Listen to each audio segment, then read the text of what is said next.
안녕하십니까. 장현정 원장의 우리 아이 마음 읽기 시간입니다. 저희가 지난 시간에 학대받는 아동들에 대해서 이야기 나눴습니다. 그런 후에 그 학대의 여러 가지 유형 중에서도 주변 사람들이 제일 알기가 어려운 유형이 이 성학대이다. 뭐 구타당하는 경우에는 멍이라든지 맞은 흔적이 있을 테고, 네. 또 방임의 경우에는 아이가 제대로 케어받지 못하고 있다는 뭐 좀 지저분하다든지 제대로 가꾸어지지 않았다든지 이런 느낌을 받을 수가 있는데, 이 성학대 부분에서는 드러나지 않을 뿐만 아니라 아동에게 가장 큰 고통을 남긴다고 해서 이 아동 성학대에 대해서 조금 떼어내서 따로 다루어야 할 필요가 있겠다 해서 오늘 주제는 아동 성학대로 잡았습니다. 원장님, 제가 앞서 설명한 내용이 이제 원장님께서 정리를 해주신 내용이에요. 네. 가장 큰 고통을 받고 후유증도 오래 남고 주변에서 알기도 어렵고, 그러나 보이게 보이지 않게 너무 많은 아이들이, 생각보다 많은 아이들이 학대를 당하고 있다, 이렇게 말씀을 해주셨는데요. 네. 그러면 성적으로 학대받는다는 것에 대한 의학적 혹은 법적 기준은 어떤 겁니까? 일단 법적인 기준은 명확합니다. 일단은 13세 미만, 네. 13세 미만의 미성년자에게 행해지는 여러 가지 어떤 성적인 행위, 네. 뭐 성적인 수치심, 성추행, 그리고 뭐 우리가 이제 강간이라고 표현할 수 있는 가장 극단적인 형태의 성폭행. 성폭행, 이런 모든, 예를 들면 이제 이거는 이제 어쨌든 피해자의 기준에서 봤을 때 추행도 마찬가지잖아요. 성적인 수치심을 느꼈다고 하면 그거는 이제 추행에 포함이 되고, 네. 그게 이제 성학대에 포함이 되는 거죠. 예, 그래서 분명한 법적인 기준은 있고요. 의학적인 기준도 마찬가지입니다. 왜 13세가 가장 중요한 기준이 되는 게, 네. 그러면 이제 13세 이상부터 우리가 19세까지는 이제 청소년기라고 네. 보니까 그때는 그때도 좀, 미성년이죠. 그렇죠. 네. 미성년. 근데 오늘 초점을 맞출 부분은 이제 아동이기 때문에 이제 13세 미만에 초점을 하고요. 네. 이게 13세가 되기 전까지는 이제 인격적인 또 신체적인 발달이라든지 이런 부분들이 전혀 청소년기하고는 다릅니다. 그러니까 예를 들면 학대가 이루어진다면, 특히 네. 성적인 학대가 이루어진다면 그 신체적인 손상 더하기 어떤 정신적인 손상이 뭐 청소년기에 비해서는 이루 말할 수 없는 큰 파장이라든지 예, 후유증이 아주 심각하게 남기 때문에 이제 의학적인 기준에서도 이제 13세를 기준으로 또 그렇게 설명을 하고 있고요. 그게 이제 네. 법률적으로도 아마 이렇게 포함이 돼서 기준 제정이 됐다고 보시면 됩니다. 네. 예. 그래서 사실은 13세 이후 미성년뿐만 아니라 성인이 된 경우에도요, 이 성적인 학대는 드러내놓고 얘기하고 표현하기가 굉장히 힘든 문제입니다만은, 그리고 또 13세 이후의 청소년들도 인지하기 힘든 경우가 있을 수도 있어요. 그렇죠. 그러나 13세 이전에는 이게 성학대인지도 모르고 또 어디다 표현하기도 힘든 과정 중에 있는 연령으로 본다는 것 같아요. 예. 예. 그 앞서 말씀하신 것처럼 이게 참 드러나지 않을 수 있기 때문에 파악되지 않은 성학대 건수도 많다고 말씀하셨는데, 현재 우리나라 현황이 그렇죠. 어떻습니까? 현황 중에 중요한 특징들이 몇 가지가 있더라고요. 네. 근데 첫 번째, 이제 저도 이제 이 방송을 준비하면서 이제 강조할 부분이, 오늘은 좀 의학적인 관점에서 어떤 네. 후유증이 남느냐 이런 부분도 강조를 하겠지만요. 네, 그 네. 부분은 우리가 이제 외상 후 스트레스 장애라든지 우울증이라든지 또 지난 시간에 네. 학대를 다루면서 지금 뭐 정신적인 후유증은 여러 번 강조를 했는데요. 네. 오늘은 그보다도 현황이라든지 우리가 미처 모르고 있었던 부분들을 제가 이 방송을 통해서 조금 알려드리려고 네. 하는데요. 네. 대부분의 통계가, 외국도 마찬가지지만 네. 우리나라의 대부분의 통계가 신고되는 건수는, 건수로. 예, 그게 이제 상담이라든지 네. 우리가 이제 뭐 해바라기 아동센터라든지 경찰이라든지 이렇게 직접 신고가 되는 건수는 10에서 20%, 아무리 많이 잡아도, 그러니까 10건의 어떤 성학대가 이루어지면 있다면? 한 건 내지 두 건만 신고가 된다고 보시면 될 것 네. 같아요. 이게 아까도 말씀을 드렸듯이 13세 미만의 아동은 이루어지는 어떤 행위가 이게 문제되는 행위인지 아닌지. 아닌지조차도 본인 스스로도 모를 수가 있거든요. 예. 그래서 본인이 이제 어른이 되고 성인이 된 다음에 여러 가지 어떤 학습 효과라든지 아니면 본인의 어떤 지난 시절에서 분명히 불쾌했던 경험은 있는데 네. 그거를 성인이 돼서 생각을 해보니까 음. 아 내가 학대를 받았구나, 네. 폭행을 받았구나. 이제 그제서야 이렇게 인지가 되는 경우도 있거든요. 그것처럼 네. 실제로 신고되는 비율은 굉장히 낮다고 보시면 됩니다. 그래서 그 부분을 오늘 굉장히 좀 강조해서 네. 말씀을 드리려고 하고요. 이렇게 노출이 안 되는 부분에 대해서는 여러 가지 이유가 있지만 네. 일단 부모님들이라든지 어쨌든 보호자분들이죠. 보호자분들이라든지 아니면 학교에 계시는 분들이라든지 네. 또 이제 의사들도 마찬가지죠. 이렇게 예를 들면 이제 어떤 학원 시설이라든지 이렇게 흔히 13세 미만의 아동들을 보호하고 네. 교육하는 기관에 계신 분들도 이게 신고가 안 된다는 비율이 높다라는 거에 주목하셔서 조금 그런 부분들을 조금 앞으로는 더 유념해서 네. 좀 지켜봐 주셨으면 하는 걸 알려드리는 게 현황의 1번이고요. 네. 두 번째는 왜 그러면 신고가 잘 안 되냐? 음. 이게 친족끼리 우리 친족이라 하면 이제 뭐 아. 사촌간이라든지 뭐 친부모도 될 수도 있고요. 예. 어쨌든 같은 가족 내에서 우리가 친족이라고 표현할 수 있는 친족끼리 이루어지는 성학대의 비율이 거의 30%, 35%까지도 이루어지고 있거든요. 그러니까 예. 친족 외의 학대가 60%고요. 네. 친족 내에서 이루어지는 성학대가 40%예요. 그렇기 때문에 그 친족 내에서 이루어진다는 게 여러 연구 결과가 장기간 지속될 수가 있고 장기간 지속된다는 건 그만큼 훨씬 더 심각한 후유증을 남길 수 있고요. 남기고. 그 다음에 신고가 안 되고 그냥 묻혀버릴 가능성도 있다라는 부분이 예. 이제 어쨌든 통계에서 나와 있는 현황이고요. 두 번째는 이제 우리가 아는 사람, 네. 우리가 그거를 이제 범인의 기준에 보면 이제 면식범이라고 면식범. 표현하는 어쨌든 아는 사람 이게 뭐 동네 아저씨도 알 수도 있고요. 예를 들면 뭐 옆집 오빠도 될 수도 있고 네네. 뭐 이렇게 아는 사람에 이루어지는 비율도 거의 80% 가까이. 아, 전체에서요. 그렇게 이제 비율이 네. 아주 높다라는 부분이 그러니까 이 아는 사람을 통해서 이루어지고 있다라는 건 뭐가 문제냐면요. 그래서 저도 이제 그거를 이제 조금 조사를 해보니까 네. 조사가 진행되는 과정에서 네. 피해 아동이 그만큼 더 고통을 당할 수가 있어요. 왜냐하면 모르는 사람한테 이루어지는 일이라면 훨씬 더 조사가 공정하게 객관적으로 좀 이루어질 수가 있는데 그리고 피해 아동하고 분리돼서 수사가 이루어질 수 있지만 아는 아는 사람인 사람의 경우에는 경우에는 뭐 예를 분리가 들면 안 조사를 되는 거죠. 받는 이후에는 다시 그분을 만날 수도 있고 네. 지나칠 수도 있고 뭐 제가 이제 법적인 부분까지는 여기서 다 언급하기는 힘들지만 이제 합의에 대한 종용이라든지 이런 것들도 있을 수 있을 수 있거든요. 있고. 예를 들면 예. 이제 뭐 잘하는 옆집 뭐 사람이었다 하면 뭐 주변에 있는 동네 사람들이나 뭐 그런 건 아니지만 운이 우리가 어떤 예. 이야기를 만들어 볼 수는 있잖아요. 근데 문제는 이제 피해를 받은 아동이 적절하게 가해자가 예를 들면 처벌을 받지 않고 끝나는 경우에는 네. 거기서 받는 2차, 3차의 어떤 심리적인 피해도 굉장히 크거든요. 아. 그러면은 분명히 뭐 부모님들은 분명히 너는 잘못이 없고 가해자가 잘못을 했다고는 하는데 가해자가 가해자가 처벌받지 처벌을 않으면 적절히 받지를 않으면은 거기서 이제 양가 감정이 생기고 네. 아 그러면 내가 문제인가 네. 거기서부터 이제 또 심리적인 상처가 또 쌓이는 거죠. 나한테 저렇게 잘못했는데 저 사람은 아무 처벌을 안 받는 건가? 예.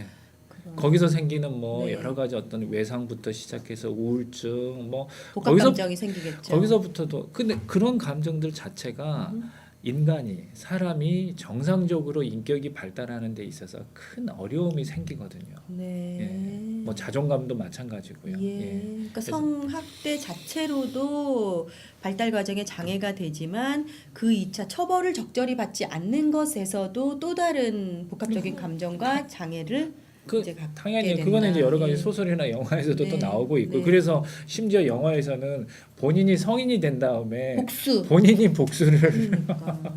그리고 이제 또 중요한 것 중에 하나는 이 부분도 이제 오늘 방송에서 강조를 하고 네. 싶은데 주로 성적인 아동에 대한 학대가 밤보다는 네. 낮에도 많이 일어난다는 사실에 아. 물론 이제 밤에 더 많이 일어나지만 네, 건수로는 낮에도 다른 연령대에 일어나는 성적인 어떤 학대에 비해서는 낮에도 많이 일어난다는 점을 보호자분들은 조심을 네. 하셔야 되고요. 그리고 또 한 가지 또 중요한 통계 중에 하나는 아동이 이동하는 모든 경로에서 다 일어날 수가 있어요. 우리가 가능성이 이제 있다. 우리가 이제 중요한 사건이 됐던 게 나영이 사건이잖아요. 네. 그 나영이 사건에서 그 우리가 이제 충격을 받았던 게 아동이 그 나영이라는 그 아이가 학교를 등교하는 길에 납치가 돼서 뭐 이렇게 교회 건물 네. 뭐 이제 건물의 화장실에 화장실에서. 들어가서 이제 그런 충격적인 일을 당했잖아요. 네.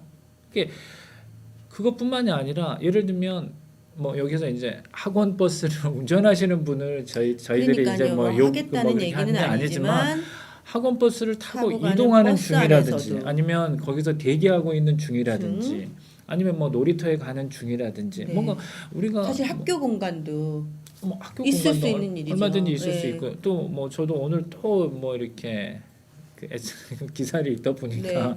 또 이제 초등학교 교사 선생님께서 맞아요. 또 8명 더 네, 성추행 네. 오늘 뭐 바로 실시간에 올라온 네, 기사에는 네. 또 그게 올라와 있더라고요.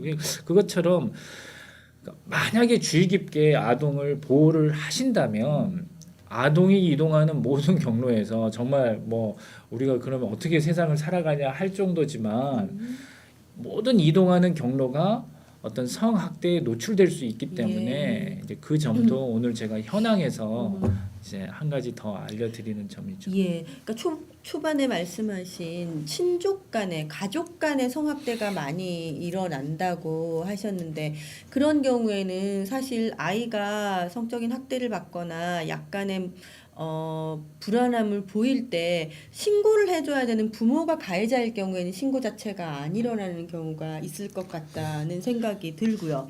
그리고 너무 어린아이이기 때문에 이게 성적으로 어떤 내가 피해를 당한 건지를 인지하지 못해서 처벌받지 않는 경우도 많다고 말씀하셨는데 그러면 그 이후에 성인이 된 후에 이제 그게 학대였구나. 성적으로 내가 굉장히 피해를 당한 거구나.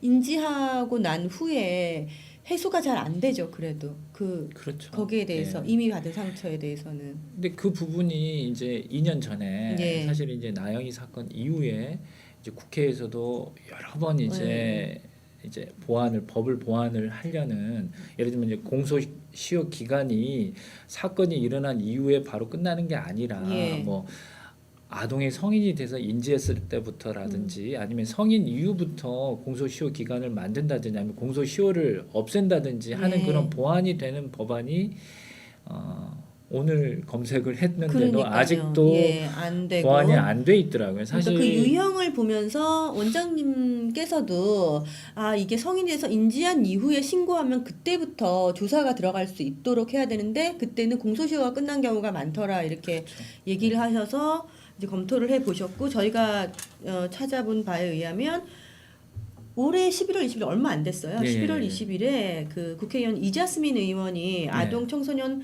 학대 가해자에 대한 공소시효를 연장하는 내용의 아동복지법 개정안을 발의한 상태니까 지금 안 돼 있다는 그렇죠. 거죠. 그러니까 인지한 후에 자기 몰랐지만 성인이 돼서 보니까 그때 그게 굉장한 나의 성학대였고 내가 그때 성적으로 수치심을 느꼈고 나는 피해자다 생각했을 때부터 신고하고 조사하고 공소시효가 만들어질 수 있어야 한다는 데에 대해서 이제 법 쪽에나 의학계에서 모두 공감을 하고 있다는. 근데 제 예. 개인적으로도 가장 중요한 뭐 예를 들면 피해자를 보듬을 수 예, 있는 그리고 가해자에게 경각심을 일으킬 수 있는 가장 중요한 법안이라고 보거든요. 근데 이 법안이 2년 전에도 많이 공론화가 됐는데도 통과가 안 됐고 그러니까요. 이제 그런 부분들은 사실은 국회에 계신 분들이 조금 더 노력을 해주셔야 되지 않을까. 시사 프로는 아니지만 요즘 정말 참 거기가 안타깝더라고요. 일이 진행이 안 되는 곳이어서 그 한 가지 그렇습니다. 제가 안타깝습니다. 한 가지 사건을 더 알려드리면 네네. 우리 보은양 사건이라고 아주 저도 뭐 옛날 저 어렸을 대학 때 얘기예요. 이게 네. 이제 친족끼리 일어날 수 있는 성학대의 가장 드라마틱하고 어떻게 보면 우리나라의 그 성학대 효시가 되는 사건이었어요. 네. 정말 뭐 영화의 소재처럼 네. 이제 뭐 12세부터 거의 한 8년 9년을 이제 계부죠. 계부죠. 예, 예. 계부에게 성적인 학대를 받았고 그 사실을 가족 내 모든 사람이 알고 있었어요.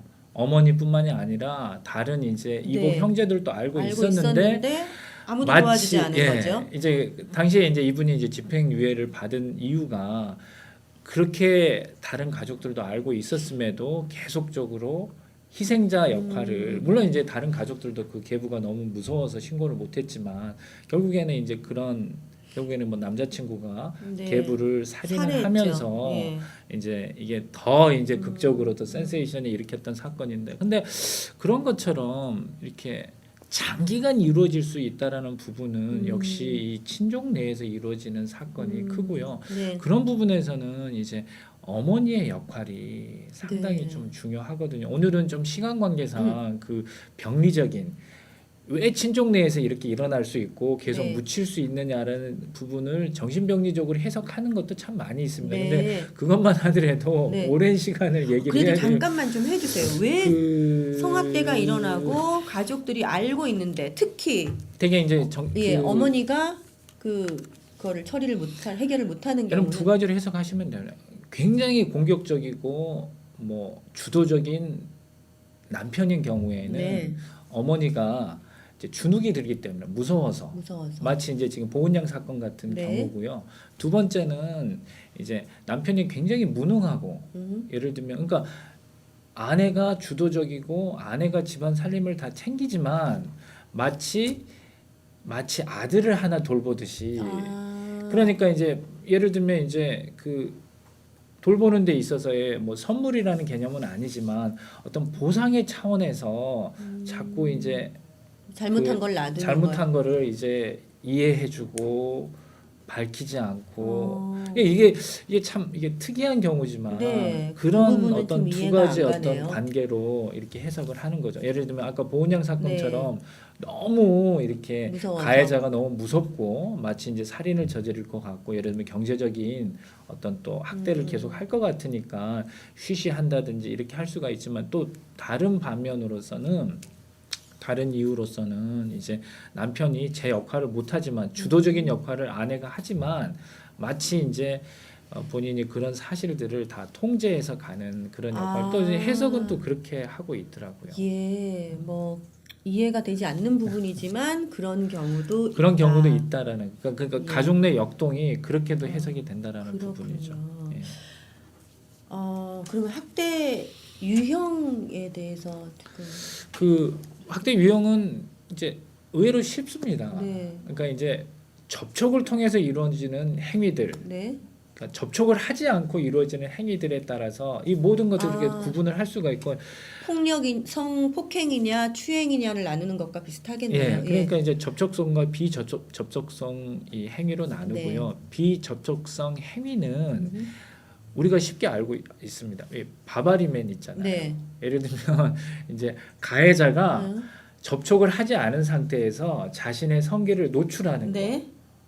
노출하는 거를 예를 들면 아동들이 보거나 우리 이제 여성들이 봤을 때 이제 수치심을 느끼고 이건 이제 접촉이 이루어지지 않았지만 수치심을 준 거니까 그것도 성희롱을 했기 때문에 이게 성학대가 포함이 되고요. 그다음에 이제 아동이 등장하는 음란물을 만들고 배포하는 것도 또한 비접촉성 성학대로 성학대에 들어가는 거죠.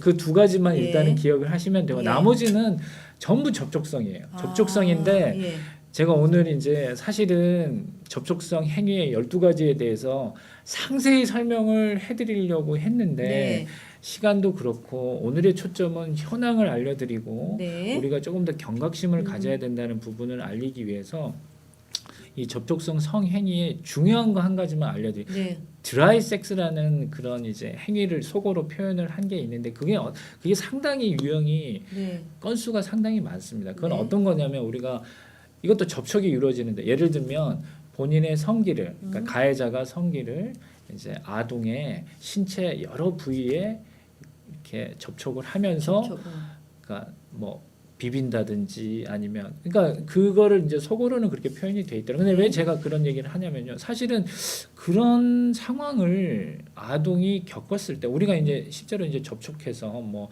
어떤 삽입이라는 과정이 있으면은 훨씬 더 어떻게 보면 이게 더 잘못된 행위구나 더 그걸 알 수가 있지만 네. 단순히 뭐 더듬는다든지 비비는 행위를 아동들이 모를 수도 있거든요. 이게 이상하기는 하지만 뭔가 범죄라고 생각 안 그럴 수도 있고 하지 않을 수 이제 있고. 가해자가 여러 가지 다른 말로 그거를 모면할 수도 있고요. 그러니까 아동을 현혹시킬 수가 있다라는 예, 거죠. 성인한테는 그게 통하지 않는데 네. 아동들은 상황에 따라서는 제일 그런가 중요한 게 이렇게 생각할 수 그렇게 있다. 할 수 있고 사실은 뭐 어떤 사회적인 판단력이나 상황 판단력이 많이 처져 있기 때문에 근데 그런 경우에는 아주 지속적으로 이루어지지 않는 경우에는 본인들이 아동들이 피해 아동들이 모를 수가 있다는 거죠. 그래서 제가 접촉성 성행위 중에서 예. 그 부분만 오늘 좀 이 시간에 좀 소개를 해드렸습니다. 그리고 또 이상하면 말 안 하는 아동들의 심리도 있죠. 그렇죠. 뭔가 평범하지 않고 이게 좀 이상한 일이다 싶으면 오히려 입을 닫는. 근데 이 부분이 좀 하다 보니까 또 이렇게 또 현황을 알려드려야 되는 게 이게 또 있습니다. 그러니까 그 부모님이 아무래도 이제 조금 이렇게 어렵게 사시다 보면 꼭 어렵게 사시는 분들이 다 아이들을 그렇다는 건 잘 아니지만. 돈을 번다는 건 아니지만 아무래도 조금 이제 아이를 뭐 살펴볼 수 있는 시간과 적죠. 왜냐하면 나가서 여유가 일하셔야 적은 되니까. 거죠. 그러다 보면 예. 이제 아이가 조금만 어떤 심리적인 행동적인 변화가 있어서 그거를 캐물어야 되고 파고 들어야 되는데 그렇지 그러지 못하게 못하는 되면서 사실 이제 피해를 받는 아동들이 노출이 안 돼요. 그래서 이제 통계적으로도 이제 어떤 사회적인 지위라든지 경제적인 지위가 낮은 아이들이 그만큼 위험한 환경에 더 많이 노출되어 노출돼 있다. 있고 혼자 있는 시간도 많다 보니까 네, 네. 학대를 받는 어떤 빈도도 더 높아질 수밖에 네. 없다라는 게 이미 통계에서도 나와 있죠. 근데 그런 부분들이 상당히 안타깝더라고요. 왜냐하면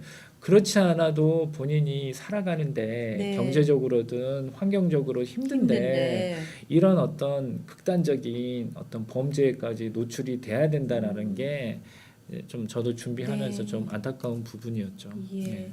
그러면 주로 그 뭐 상황적으로는 아이가 움직이는 모든 곳에서 성학대가 일어날 수 있는 가능성이 있다고 말씀을 하셨는데 그 성학대를 하는 사람들은 성인들이잖아요. 예. 보통 예. 성인들인데 정상적인 심리 상태나 정상적인 정신적 상태는 안 그럴 것 같거든요. 만약에 예. 이제 우리가 이제 소아기호증, 네. 그러니까 소아성애자라고 장애가 판단이 되면 네. 이제 그런 분들은 사실은 이제 뭐 형도 살아야 되지만 법적인 처벌도 받아야 되지만 치료도 같이 치료도. 받아야 되고요. 네. 근데 저도 명확한 통계를 오늘 제시를 못 하겠는데 예를 들면 대부분은 네. 그러니까 소아성애자한테서 일어나는 성학대보다는 그냥 우리가 평범하게 생각하는 일반적인 사람들한테 일어나는 네. 그런 성학대의 비율이 더 높다고 보시면 됩니다. 그러니까 그 심리적으로 정상적인 사람이 성학대자가 되지는 않을 것 같은데요. 그래서 이제 어떤 특징이 예. 있거든요. 예. 그러니까 이제 예를 들면 이제 좀 불우한 어린 시절을 겪었다든지 지금 현재도 가족 내 문제가 많다든지 아니면 충동 조절에 문제가 있다든지 예. 또 약물 중독에 문제가 있다든지 혹은 본인이 다른 사람들한테는 예를 들면 어떤 성인 간의 관계에 있어서 관계 형성 능력이 부족하고 너무 공감 근사하게 능력은 보이고. 부족해요. 예. 근데 아동은 본인이 통제하기가 더 쉬우니까 예를 들면 그거는 이제 영화의 소재도 나오듯이 네. 예를 들면 다는 아니지만 성인 여자한테는 자기가 좀 뻘쭘하고 능력이 없게 보이지만 아동들한테는 그만큼 그렇지 자기가 않으니까. 통제할 수가 있으니까 그만큼 아동들에 대한 뭐 성적인 표현을 더 하게 된다라든지 이렇게 이제 몇 가지 특징은 있는데 네. 중요한 것 중에 하나는 그냥 일상적인 우리가 지나치는 그냥 평범한 아저씨들이나 이런 사람들을 통해서도 이렇게 얼마든지 어떤 성학대가 이루어질 수 있다라는 점을 아셔야 되고요. 다른 예. 한 가지는 근데 이분들을 더 좀 심리적으로 좀 파고들어서 연구를 해보니까 어떤 자신만이 갖는 아동에 대한 판타지는 있습니다. 아, 그러니까 가해자들이요? 이 가해자들이 이 본인의 행동에 대한 반성이 좀 부족한 부분이 예. 분명히 아동도 좋아하지 않았을까. 그러니까 우리가 이제 어떤 추행의 범위를 네. 이게 성학대 범위를 일방적으로 굉장히 생각하지 않는군요. 그렇죠. 그러니까 예를 들면 분명히 내가 이러이러한 행동을 하는 것 자체가 범죄는 아닐 거야. 이렇게 생각할 수. 근데 근데 이런 부분이 사실 이제 동양적인 사회에서는 예를 들면 이제 우리가 그 엄밀한 기준에서는 네. 이제 할머니가 아이의 고추를 귀엽다고 만지는 거 이런 것조차도 사실은 엄밀하게 얘기하면 성학대에 포함될 수도 있죠. 네. 그러니까 이제 그런 관점에서 예를 들면 나이 드신 할아버님이 뭐 예를 들면 뭐 한 6살, 7살 된 여자 아이가 네. 귀엽다고 뭐 예를 들면 무릎에 앉혀서 뭐 예를 들면 뭐 머리를 쓰다듬는다는 거 이외에 뭐 예를 들면 뭐 다른 부위를 만지거나 이런 거 했을 때 본인 스스로는 아니 나는 귀여워서 그랬다고. 귀엽다는 걸 표현을 했는데 여기서부터서는 조금 이제 어떤 법률적인 시각이라든지 이런 것들이 조금 복잡해지는 거죠. 근데 어쨌든 제가 말씀드리고 싶은 거는 예. 어떤 특정한 정신병리적인 문제가 있는 이제 뭐 소아기호증이라든지 소아성애자들한테만 일어나는 성학대가 비율이 그게 높은 게 아니고요. 오히려 우리가 일반적이라고 말할 수 있는 사람들한테 일어나는 성적인 학대가 비율이 더 높고 그 사람들의 어떤 심리적인 상태를 파악을 해보면 아주 쉽게 괜찮지 않을까 이 정도는 뭐 이거 이런 정도는 뭐 문제가 되지 않을 텐데 이렇게 생각하고 계신다라는 거죠. 말도 안 근데 돼요. 이게 예. 문제이죠. 그게 뭐 예. 공감 능력 없는 거고. 그렇죠. 그러니까 타인에 대한 배려라든지 이제 일단 그런 어떤 사회성에서 문제가 있을 수 있다라는 거죠. 공감 능력 없는 거고 분노 조절 안 되는 거고. 예. 그 두 가지는 중요한 거죠. 예. 예. 아이고 그 학대당한 아이가 학대인지 모르고 당했지만 스스로 어떤 심리적이거나 외적으로 변화를 겪을 거예요. 달라진 모습을 보일 텐데 학대당한 아이들은 어떤 변화를 보입니까? 일단은 밝지가 않죠. 일단은 뭐 우리가 이제 어느 일정 기간 수차례 이상 네. 반복적으로 당했을 때 이제 우리가 어떤 행동의 변화가 생길 텐데요. 네. 일단은 평소에 자기가 즐겁게 하던 일들을 이제 즐겁게 안 하는 안 하게 되는 거죠. 그런 변화들이 당연히 보일 거고요. 예. 뭐 우리가 쉽게 이제 잠을 잘 못 자게 되죠. 악몽을 꾸고 자다가 깨고 예, 뭐 불면증에 시달린다든지 네. 갑자기 아니면 이제 아이가 이유 없이 그러니까 신체적인 여러 가지 증상들을 호소한다든지 여기저기가 아프다고 예, 하는 거예요. 아프다. 예. 그리고 아니면은 이제 심지어는 이제 연령에 따라서는 예전에 보이지 않던 행동들, 특히 이제 마치 몇 살 뒤로 이렇게 퇴행하는 그런 행동들을 예. 예를 들면 이제 뭐 대소변을 가릴 수 있는 아이였는데 갑자기 어느 시기부터 소변을 못 가린다든지. 예, 예를 들면 뭐 이렇게 화장실을 갈 수 있는데 화장실을 못 가고 바로 이렇게 소변 문제가 생긴다든지 이런 것들도 이제 아이의 큰 네. 이런 어떤 상처를 받은 정신적인 이거는 어른들이 한번 보고 가야 할 것 같아요. 저희 그 아동들이 어떤 변화를 겪는지 장 원장님 정리해 주신 거 있는데요. 잠깐 보고 가죠.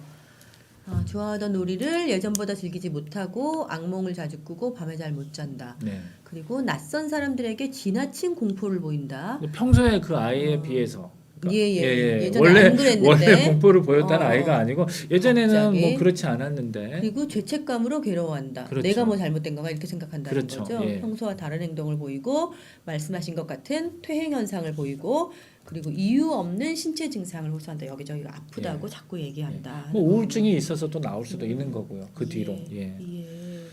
그러면 후유증은 앞서 뭐 그 외상후 스트레스 증후군하고도 뭐 비슷한 양상을 보이신다고 했는데 성학대 경우 후유증. 성학대 후유증은 더 심각하게 보셔야 되고요. 좀 평생을 통해서 또 좀 도움을 받을 수 있는 어떤 치료적인 자원이 좀 필요하고요.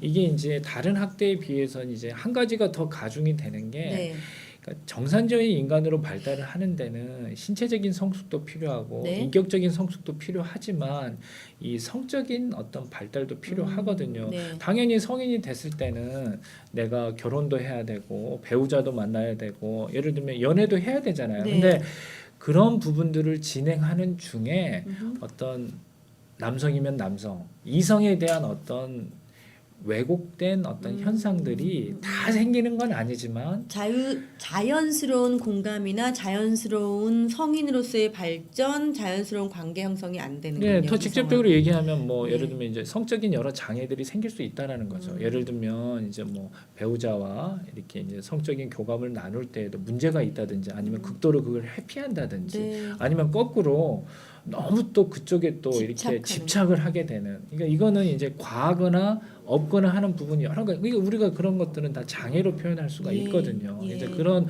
어떤 성적인 발달 자체도 왜곡이 생길 수 있다라는 후유증이 이것도 이제 한 인간의 정상적인 발달에 있어서 엄청난 충격적인 걸 파장을 준 거죠. 예. 그리고 뭐 나영이 같은 경우에는 뭐 그 실제로 신체적인 손상도 크게 크다면서요. 받았잖아요. 예. 지금 뭐 여러 가지 장례 수술이나 이런 것들이 무사히 잘 맞춰서 네. 여러 분들의 어떤 도움을 잘 받아서 지금은 어떤 신체적인 손상이 조금씩은 아물고 있지만 네. 이제 그런 부분들까지도 이제 죄송합니다. 언급을 기침 좀 해드리는 할게요. 거고요. 예. 아, 죄송합니다. 감기가. 예. 죄송합니다. 그러면 예방은 어떻게 하고 이렇게 학대당한 아이는 어떻게 돌봐주어야 합니까? 저는 뭐 다른 학대도 마찬가지지만 아동의 학대라는 부분은 예방이 제일 중요하다고 생각을 합니다. 특히 예. 이제 성학대에 있어서도. 근데 제일 중요한 건 이제 결국 교육일 것 같아요. 아이들에게, 아동들에게 그러니까 지속적인 교육을 통해서 이 부분이 쉽지는 않지만 우리 몸이 얼마나 소중하고 우리 몸이 예를 들면 제가 아까도 설명을 드렸듯이 그게 추행인지 아닌지도 모를 수도 있거든요. 그러니까 여러 가지 어떤 교육적인 비디오라든지 어떤 시연이라든지 이런 것들을 통해서 초등학교에서도 예.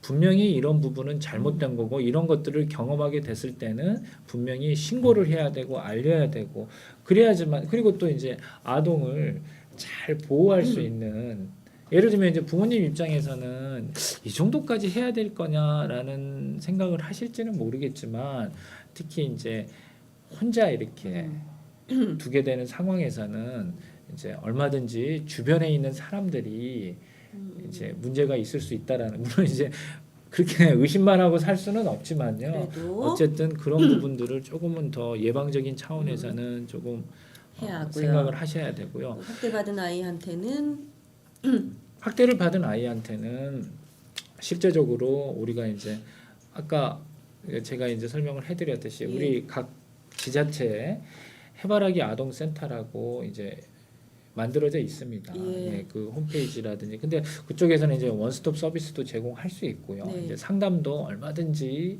유연하게 네. 자세히 받으실 수 있고 실제로 이제 성학대라는 게 입증이 되면 여러 가지 어떤 법률적인 지원이라든지 조사 과정에서 네. 피해 아동을 좀 보호하는 과정이라든지 또 피해 아동이 정신적으로 또 심리적으로 치료받을 수 있는 어떤 그런 여러 가지 어떤 자원을 네. 제공을 하고 있거든요. 그래서 의심이 되시거나 고민이 되시면은 연락을 하시면 되고요. 예. 그 연락처는 네, 제가 예, 예, 한번 알려드릴게요. 예. 서울 해바라기 아동센터가 02-3274-1375번이고요. 홈페이지가 www.child1375.or.kr입니다. 차일드 365. 예, 예, 예. 예? 375. 예, 1375인가요? 예, 1375인 것 같은데요. 예, 해바라기 아동 예, 예, 맞습니다. 센터입니다. 근데 예. 뭐 그 여러 가지 사건들을 통해서 이 센터의 역할이 강화가 된 건 사실입니다. 그래서 전화를 하시고 상담을 하시면 네. 아마 좀 좋은 도움을 계속해서 예. 받으실 수 있을 거고요. 글쎄요. 대책이 이건 사회적인 대책일까요? 가정적인 대책일까요? 근데 대책이 일단은 뭡니까? 저는 오늘 사회적인 대책을 먼저 말씀을 드리려고 해요. 네. 그러니까 이제 뭐 계속해서 이 사건은 작년에 뭐 나주 초등학생 사건 네, 때 네. 그때는 또 대통령 뭐 이명박 대통령님도 직접 가셨잖아요. 맞아요. 그리고 이제 박근혜 후보자님도 가셔서 네, 네. 어떻게 보면 이제 그렇게까지 관심을 기울였지만 아직도 입법만 예고가 되고 보완이 안 된 것처럼 이제 우리가 어떤 사건이 일어난 다음에 사후에 처방하는 게 아니라 이게 한 인간의 어떤 정신적인 성적인 발달에 엄청난 손상을 입히는 거기 때문에 사실은 피해 아동을 잘 이렇게 보듬을 수 있는 치료를 잘 받을 수 있는 그런 대책들을 보완을 해야 될 것 같고요. 예. 그다음에 그런 것들을 잘 수행할 수 있는 전문가들을 조금 양성을 좀 해야 되고요. 네. 이제 가해자 측면에서는 아까 공소시효라든지 아니면 처벌을 처벌답게 받을 수 있는 이제 그 부분은 이제 제가 어떤 예, 뭐 법률적인 판단을 하기 힘들지만은 간혹 이런 시사 프로그램이 진행될 때 보면 예를 들면 이럴 수가 있어요. 사실 뭐 나영이 사건에서 뭐 최근에 소원이란 영화가 그 실화를 통해서 네. 만들어졌지만 사실은 나영이가 20살이 됐을 때 그 조두순 씨가 나오거든요. 네. 12년형을 살았으니까 이런 부분들에 대해서도 사실 네티즌에서는 사실 많은 얘기들이 네, 있습니다. 네, 네. 어떻게 그렇게 네, 네. 맞닥뜨릴 수 있느냐 이런 것도 있고 이제 얼마 전에 이제 상담이 들어온 케이스도 이제 뭐 예를 들면 3년 뒤에 이제 친부가 이렇게 출소를 하는데 어떻게 그러니까 뭐 가족이면 더 심각하군요. 아니 당연히 예. 친부니까 만나자고 할 거고 예를 들면 이제 그런 부분들은 이제 어머니들 입장에서는 내가 어떻게 감당해야 될지 참 힘들다. 그래서 어떤 적절한 어떤 처벌에 대한 무조건 행위가 이루어졌을 때는 처벌을 받아야 되고 받을 수밖에 없다라는 그런 어떤 뭐 조사기관의 노력도 필요하다고 봅니다. 또 형을 다 산 이후에도 피해자가 가해자로부터 어떤 위협이나 심리적인 압박을 받지 않을 수 있는 방법도 좀 강구가 돼야 하지 그렇죠. 않나 예. 싶습니다. 예. 오늘 이렇게 아동 성학대에 대해서 얘기 나눴습니다. 쭉 듣고 보니 정말 이 모든 것이 어른들 할 몫이라는 생각이 듭니다. 원장님 오늘 좋은 말씀 들려주셔서 감사합니다. 네. 예, 오늘 여기까지 하죠. 네, 네, 다음에 알겠습니다. 뵙겠습니다. 예, 고맙습니다. 예.